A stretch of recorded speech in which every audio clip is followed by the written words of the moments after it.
Memories of living on a farm near Owendale, and this article I found is in a May 1968 publication. And I quote, "I remember 50 years ago when I was a boy of 9 living on a small farm near Owendale, Michigan. In the wintertime, I trudged through the deep drifted snow to the county school, and I remember rail fence along the country roads to catch and hold the drifting snows, and temporary roads made through the farmers' fields. On my way home from school one bitter cold day, I became so sleepy I laid down to rest in a snowbank. A neighbor found me and rushed me home in his horse-drawn sleigh, frostbitten and unconscious. I remember the pain of thawing fingers and feet when I regained consciousness.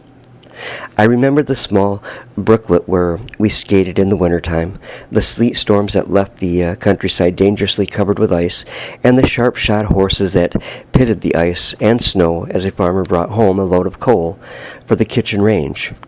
I hitched rides on my homemade sled behind the load of coal until I hit a bare spot in the unpaved road. In the spring, I remember flights of geese heading north in great flocks, fishing for minnows after the ice disappeared, the delight of the farm animals as they received their first taste of the new spring grass, the newborn calves and lambs frolicking in the fresh spring air. The summer, or late spring, brought to an early close the classes in the one-room school of Brookfield Township so the boys and girls of farm families could help with the farm work. I remember the outside Dutch ovens and the wonderful smell of fresh-baked bread, the return of the robins and the leaves on our maple trees, the long and seemingly endless days of work during the summer, with time off only on Sundays. The fall brought the threshing crews, corn shucking and husking bees, and it also brought frost and colored leaves, wild nuts to be hunted and stored for the winter's night, the stocking of the cellar with home-canned foods, homemade cider and vinegar, yellowed pumpkins and green squash, barns full of hay and straw, corn fodder for the long winter months ahead, the repair of wagons and other farm equipment, the trips to the local elevator with grain, and the return trip home with a wagon load of flour, sugar, and other staples for the home.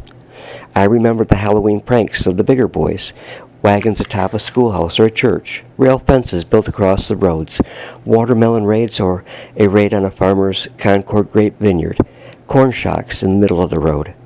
Many of the memories that come flooding back to me now, those were the good old days. Boys and girls had plenty to do to keep them busy, and juvenile delinquency was something unknown. A woodshed and father's razor strap put a sudden end to any youthful foolishness. Neighbors were friendly and helpful. They rejoiced in your good fortune and lent a helping hand if you were in trouble. But time comes and passes on. Times change, and we must change with them. Yet, I still remember those good old days. Written by Kenneth MacDonald.